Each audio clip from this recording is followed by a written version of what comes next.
विश्वला, तुमने रथों की दौड़ जीती है, तुम युद्ध में सारथी भी रही हो, तुम एक योद्धा हो, तुम ही हमारा नेतृत्व करो। क्या आप सभी एकमत हैं? हाँ, सभी हैं। तो गोत्र याद रखें। नमस्ते। मध्यकाल की 7वीं शताब्दी भारत में महिलाएं बिना किसी सामाजिक और राजनीतिक प्रतिबंधों के जी रही थी।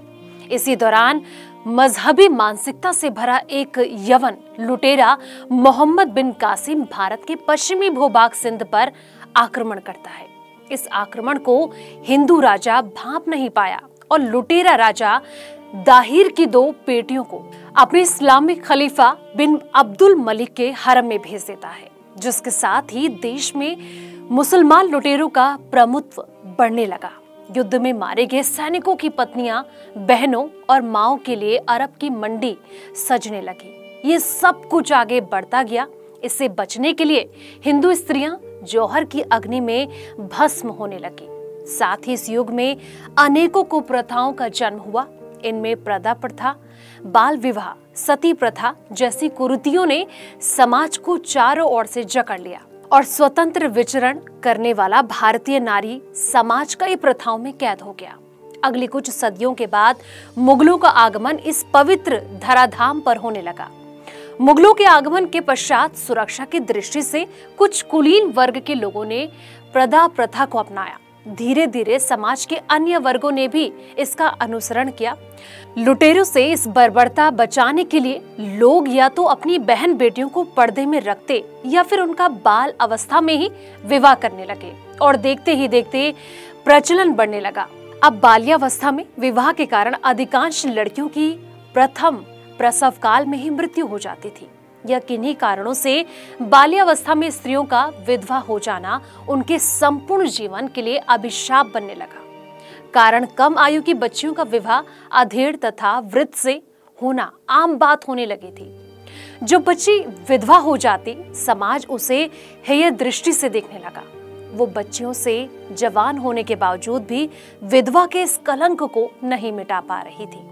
समाज में न विधवाओं को पुनर्विवाह का अधिकार प्राप्त नहीं था और बाल मुंडवा दिया जाना, सफेद धोती पहनना, अच्छा स्वादिष्ट भोजन न करना, जीवन के आमोद प्रमोद से दूर रहना आदि शामिल था।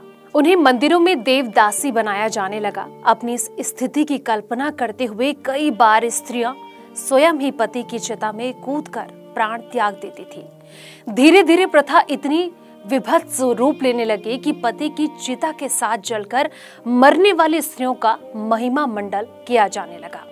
जो विधवा सती नहीं होना चाहती थी उसे निंदनीय माना जाने लगा। इसी अवसर का लाभ उठाकर मुसलमान बहरूपियों साधु के वेश में ऐसी विधवाओं की खोज करने लगे। हिंदू विधवाएं ऐसे में मुसलमानों के साथ शादियां करके जीवन सुखी बनाने को ही सही मानने लगी, जिससे कि मुसलमानों की संख्या में अत्यंत वृद्धि होती चली गई।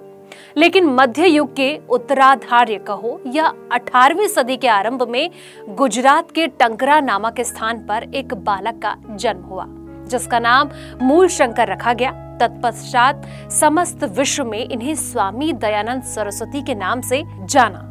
वैदिक युग में अपनी विद्वता सिद्ध कर चुकी स्त्रियों की यह दशा देखकर स्वामी जी भाव व्याकुल हो गए।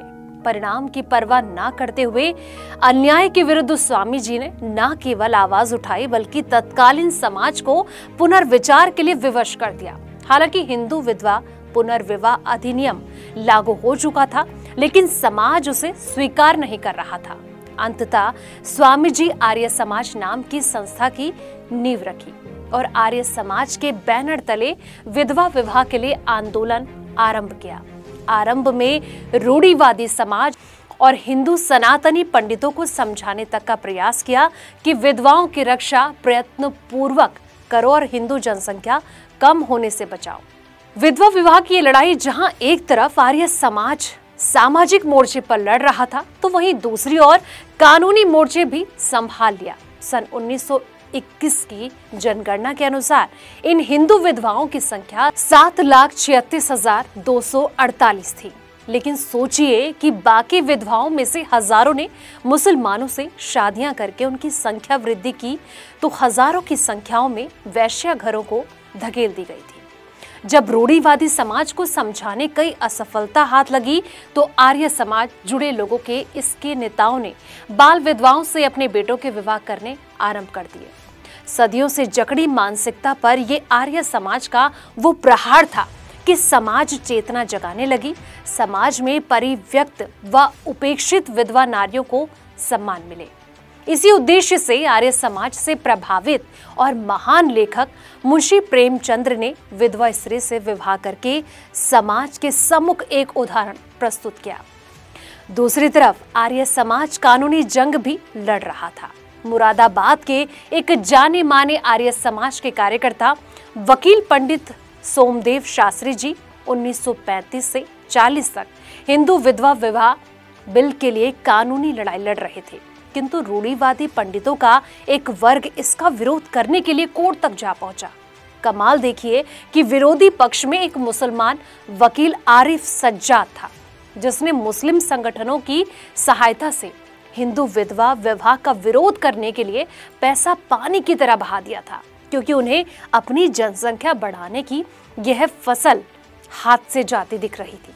और इधर रूढ़िवादी पंडितों का वर्ग, जो कि आर्य समाज का विरोध करने हेतु किसी भी हद तक जाने को तैयार था, ये वर्ग मुसलमान वकील को अपना तार नहार समझ बैठा और उसे जा मिला।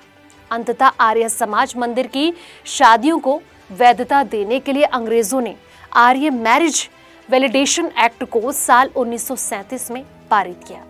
अब विधवाएं निडर होकर आर्य समाज मंदिरों में विवाह करने लगी। समाज में उपेक्षित लाखों महिलाओं के लिए यह एक नया जीवन दान था, जहां वो फिर से जीवन जीने को बिंदी, मंगलसूत्र और चूड़ा पहनकर आशा भरी नजरों से उन्हें देखा जा रहा था।